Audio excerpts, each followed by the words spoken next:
سمجھ کو کیا سمجھ سکتے ہیں؟ چلے اب آخری کلام پڑھ کے تو گفتگو کو ختم کرے، ٹائم بھی کافی ہو گیا۔ عرش کی عقل دنگ ہے، عرش کی عقل دنگ ہے کہ چرخ پہ آسمان، سمجھے نا کبھی تو وجد میں آ گئے۔ عرش کی عقل، کبھی آپ نے چرخہ چڑھتے ہوئے دیکھا ہے؟ پنجابی میں ایک لفظ بولا جاتا ہے نا، پوں پارٹیاں چڑھ گئی ہیں، جدو کسی گل کی سمجھ رہا نا پوں پارٹیاں چڑھ جاتی ہیں، گھوم جاتا بندہ، کہنا نا گھوم گیا۔ عرش کی عقل دنگ ہے، چرخ پہ آسمان ہے، عرش کی عقل دنگ ہے، پارٹیاں چڑھ گئی ہیں جناب، عرش کی عقل دنگ ہے، چرخ پہ آسمان ہے، جانے مراد اب ادھر ہائے تیرا مقام۔ جب ہم معراج پہ گئے نا تو عرش کو بھی تراس کر گیا، عرش نے کہا جناب اگے تے جگہ ہی کوئی نہیں، لام کہاں ہے؟ بندہ تے جانا مکان تے اگے تے لام کہاں ہے؟ لام کہاں لام کہاں، بندہ کھلوئے کتھے، بندہ بوے کتھے، بندہ سوے کتھے، بندہ روے کتھے، بندہ کھاوے کتھے، بندہ پیوے کتھے، جناب اگے تے لام کہاں ہے؟ اگے کتھے؟ اگے تے جگہ ہی کوئی نہیں۔ تو عرش کی اللہ فرماتے ہیں عرش کی عقل دنگ ہے، چرخ پہ آسمان ہے۔ عرش نے پہ ہاتھ بن کے کیا جانے مراد، اے میرے مرادہ کی جان، جانے مراد اب کدھر آئے تیرا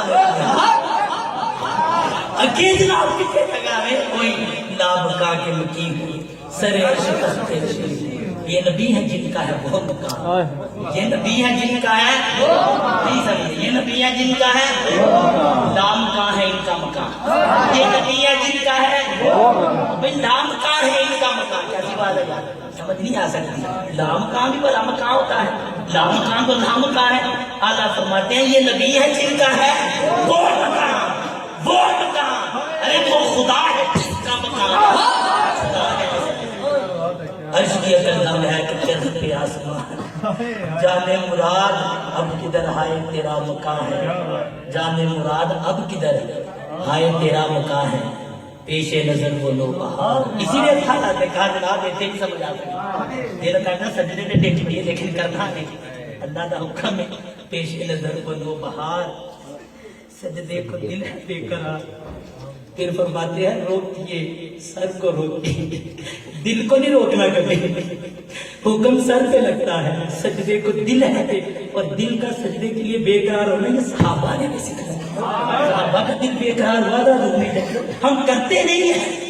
اللہ ہم کرتے نہیں ہیں، دل ضرور بے قرار ہے۔ میں پڑھوں نا بالا درد کو اشا کے روزہ سجدے کو سوئے حرم چکے، آپ بولتے ہیں روزے سے محبت کرنے والے جب گئے نا جناب مسجد نبوی شریف، انہاں نماز پڑھی تو جھکے تے کعبے آتے، کعبے نو سجدہ نہیں کیا، سجدہ اللہ نے کیا،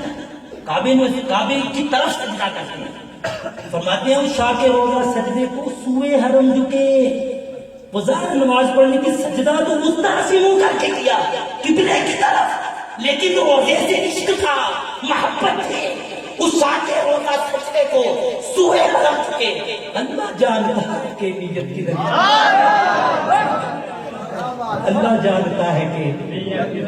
پیش نظر وہ لو بہار، سجدے کو دل ہے، سجدے کو سر، اسی لیے آپ نے کہا سر سوئے روزہ جھکا پھر دل تھا ساجد لجدیا، دل تھا ساجد لجدیا، پھر تجھ کو کیا لجدی مرتا کہ کیوں تعظیم کی، یہ ہمارا دل تھا، پھر تجھ کو کیا ہے، یہ لمبی بات ہے۔ کیا فرماتے ہیں پیش نظر وہ لو بہار، سجدے کو دل ہے بے قرار، روکیے سر کو روکیے، روکیے سر کو روکیے، یہی تو امتحان ہے جناب، ہے ہی اللہ نے امتحان لانا، ایڈا سونا بنایا جی، چاند بھی کروایا، سورج بھی واپس ملایا، معراج بھی کروائی، پتھراں نو کلمہ بھی پڑھایا، درختاں بھی بلایا، اور عرش تے دا مقام بھی دسیا، لیکن پھر بھی سجدہ رب نہیں کرنا، سجدہ کرتا جو مجھے اس کی اجازت ہے، کیا کروں اذن مجھے اس کا خدا نے نہ دیا۔ اور آپ